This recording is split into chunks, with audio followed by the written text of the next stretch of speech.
नमस्कार. मी अभिषेक कर्णिक आणि आपण बघत आहात अभिषेक कर्णिक ऑफिशियल. तर आजचा आपला विषय आहे वोट चोरी. Leader of opposition Rahul Gandhi यांनी 2 दिवसापूर्वी एक प्रेस कॉन्फरन्स घेतली आणि त्यामध्ये त्यांनी लोकसभा या झालेल्या आपल्या जे लोकसभा आणि विधानसभा जे निवडणुका आहेत त्यामध्ये मतदार यादीमध्ये किती मोठ्या प्रमाणात गफलत आहे ती त्यांनी सगळ्यांसमोर दाखवून दिली. मोठ्या प्रमाणात जे फेक वोटर्स रजिस्टर्ड आहेत आणि कसा इलेक्शन कमिशन ऑफ इंडियाचा हा कारोबार चालतो हे त्यांनी आज सगळ्या जगासमोर त्यांनी हे सगळं मांडलेलं आहे.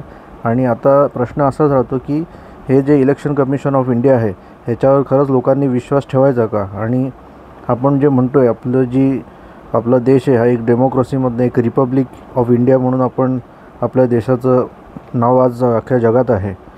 तर जर अशा प्रकारे जर इलेक्शन कमिशन ऑफ इंडिया जर निवडणुका चालवणार असेल तर त्यांच्याकडनं फ्री अँड फेअर इलेक्शन हे कसं काय आपण एक्सपेक्ट करू शकतो?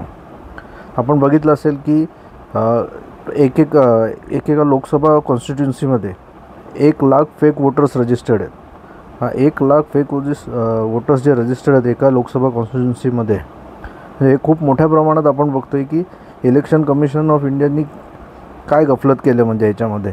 तसंच आपण बघितलं असेल की एका घरामध्ये 40 वोटर्स रजिस्टर्ड आहेत एका घरावर.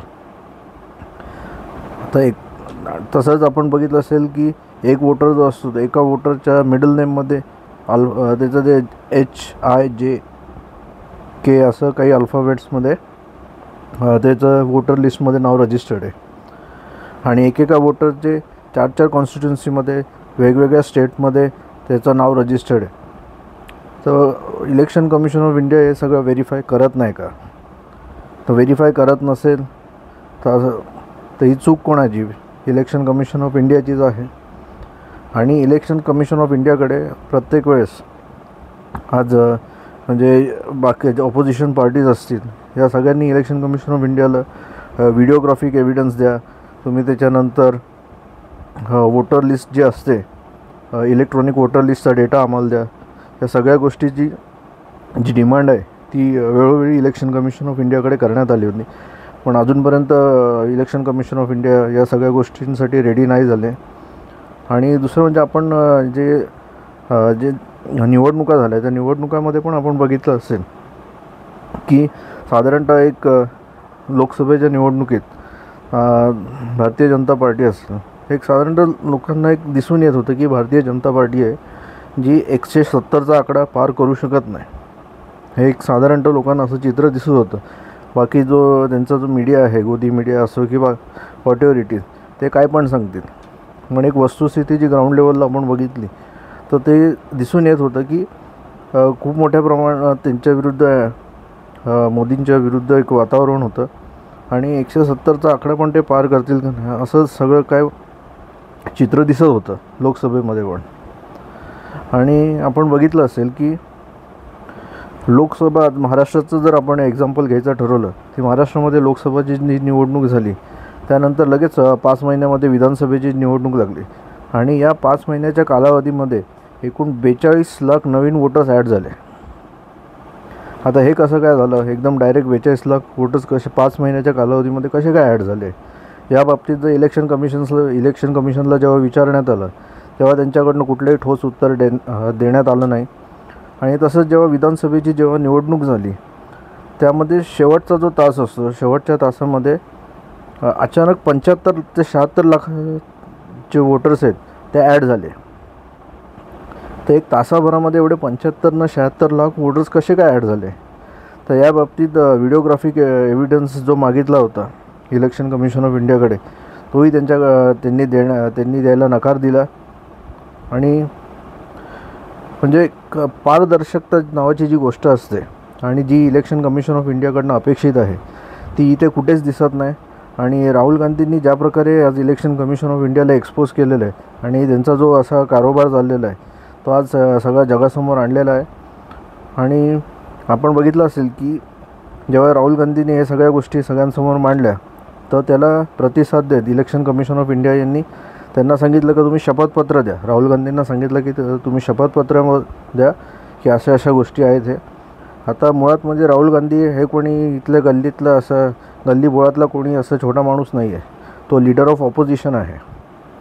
तो शेवटी जेव्हा लीडर ऑफ ऑपोजिशन होतो लोकसभेमध्ये तो बसतो तेव्हा त्याला एक शपथ घ्यावीच लागते.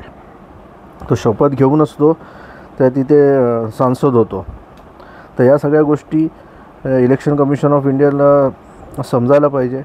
आणि ते राहुल गांधींनी ज्या गोष्टी तिथे दाखवल्या ते त्यांनी उलटं की बाबा यांनी राहुल गांधींनी हे सगळे चुकीचं दाखवलं हे त्यांनी उलटं त्यांना प्रूव्ह करून दाखवायला पाहिजे इलेक्शन कमिशनने. पण तसं न करता तर त्यांचं वेगळंच काहीतरी चाललेलं आहे. आणि हे सगळं बघता आज लोकांना पण एक ते हा जो एक्सपोज करण्यात आलेला आहे ते लोकांना पण या सगळ्या गोष्टी पटलेल्या आहेत. आणि लोकांना आधीच या इलेक्शन कमिशन ऑफ इंडिया ज्या प्रकारे इलेक्शन कंडक्ट करते त्यावर आधीच लोकांना डाऊट होता. आणि हे आता बघितल्यानंतर त्याची खात्री झालेली आहे की फ्री अँड फेअर इलेक्शन हे इलेक्शन कमिशन ऑफ इंडियाकडनं झालेले नाही आहेत. आणि म्हणजे लोकांचं मत आपण दिलं कोणाला आणि ते आपलं मत जिथे दिलं तिकडे खरंच पोचलं का नाही याबद्दल लोकांना पहिलेही डाऊट होता आणि आताही डाऊट आहे. आणि हे सगळं एक्सपोज झाल्यानंतर आता तर त्यांना एकदम खात्री झालेली आहे की आपलं मत जिथे दिलेलं आहे तिथे पोचलेलं नाही आहे. आणि ह्या सगळ्या जो निवडणुकीचा जो निकाल आहे हा आधीच सेट झालेला होता. आणि यामध्ये जर अशा प्रकारे जर निवडणुका घ्यायच्या असतील तर माझ्या मते निवडणुका घेण्यात काहीच अर्थ नाही.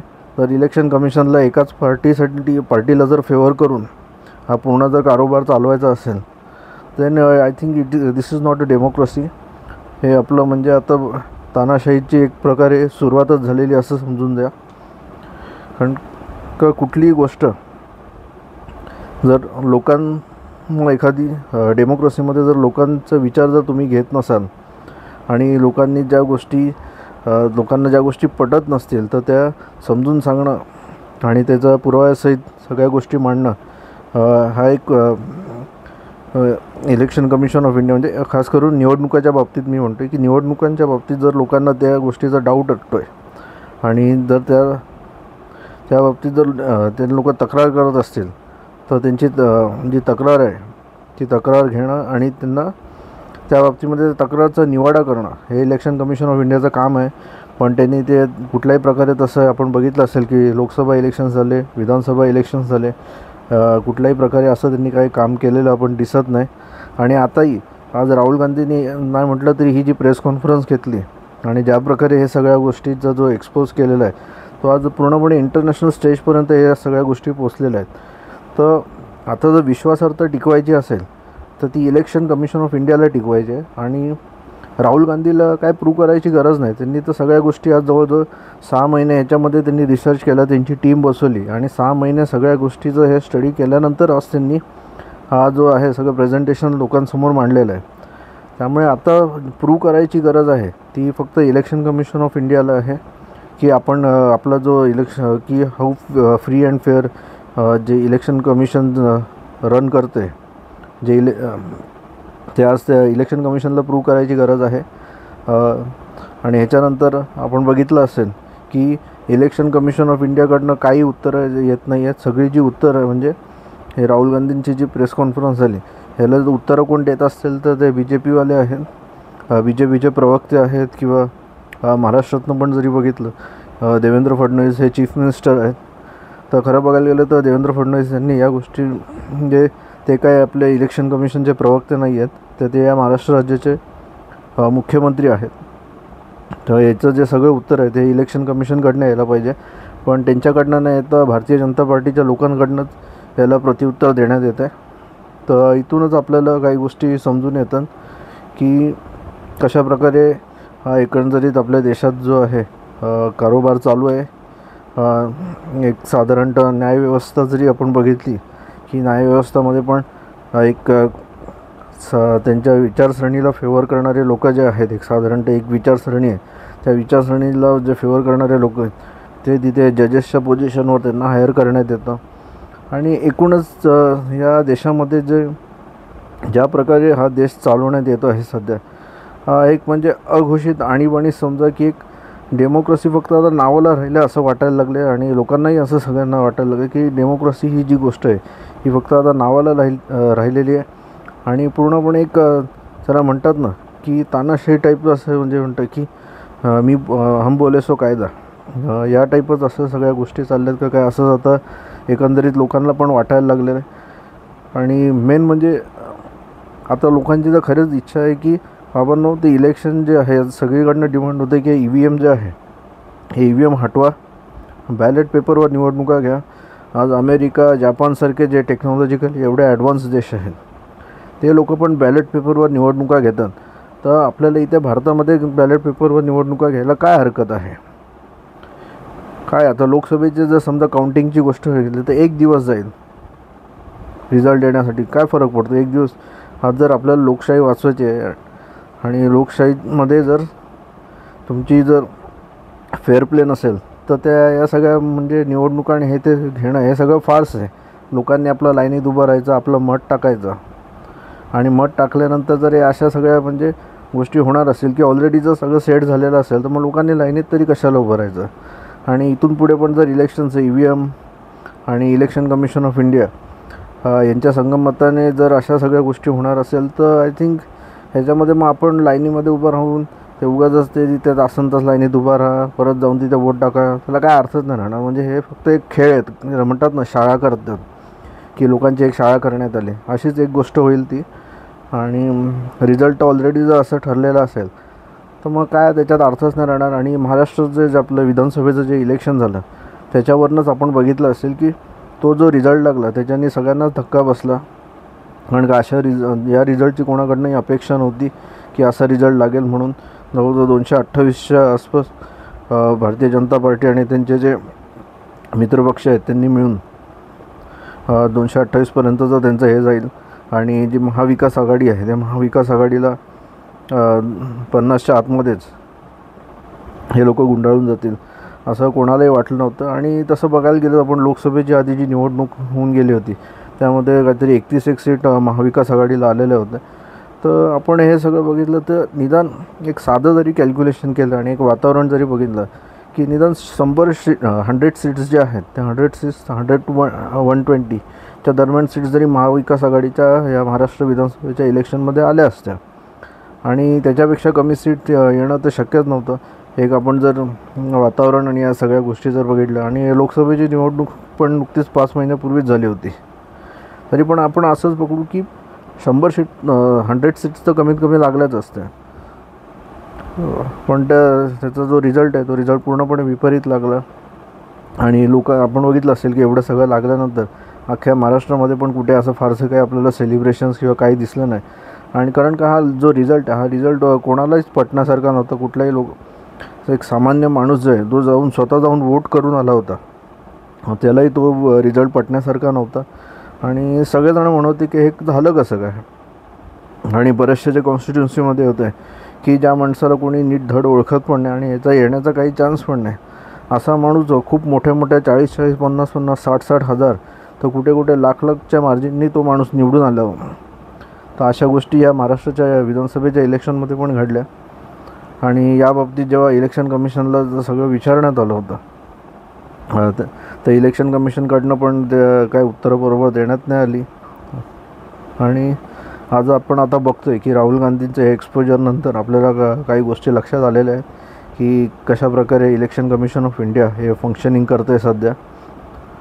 तर इथून पुढे माझ्या मते लोकांनी खूप जागरूक व्हायला पाहिजे. आणि हा खरं बघायला गेलं तर लोकांनी रस्त्यावर उतरायला पाहिजे आणि इलेक्शन कमिशन ऑफ इंडियाच्या विरुद्ध ज्याला म्हणतात एक मोर्चा काढायला पाहिजे.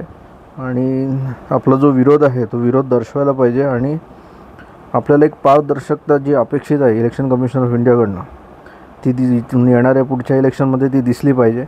ती जर तशी दिसणार नसेल तर माझ्या मते आपली डेमोक्रेसी जी आहे ती मेल्यात जम आहे. आणि आपण उगाच त्या लाईनीमध्ये जाऊन वोट करण्यात पण काय अर्थ नाही राहणार. सो लेट अस सी आता इथून पुढे इलेक्शन कमिशन ऑफ इंडिया काय स्टेप्स घेते. पण ते साधारणतः आपण आता 2 दिवसाच्या पिरियडमध्ये आपण बघितलं असेल तर त्यांचा ॲप्रोच जो आहे इलेक्शन कमिशन ऑफ इंडियाचं तो काय फारसा असं ज्याला म्हणतात की पॉझिटिव्ह रिस्पॉन्स आहे असं काही दिसत नाही.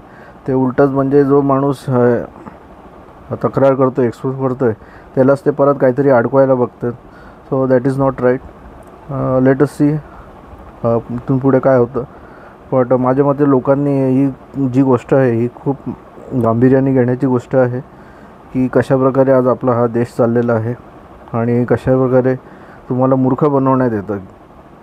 याचंही तुम्ही मला तर वाटतं आपण सर्वांनी याची दखल घेतली पाहिजे लवकरात लवकर. आणि इथून पुढे आपला आवाज जो आहे जनतेने आपला आवाज हा निश्चितच नोंदवायला पाहिजे. आणि इलेक्शन कमिशन ऑफ इंडिया आहे त्यांच्याकडनं आता पुढे काय स्टेप्स घेण्यात येत आहेत ते आपण बघूया.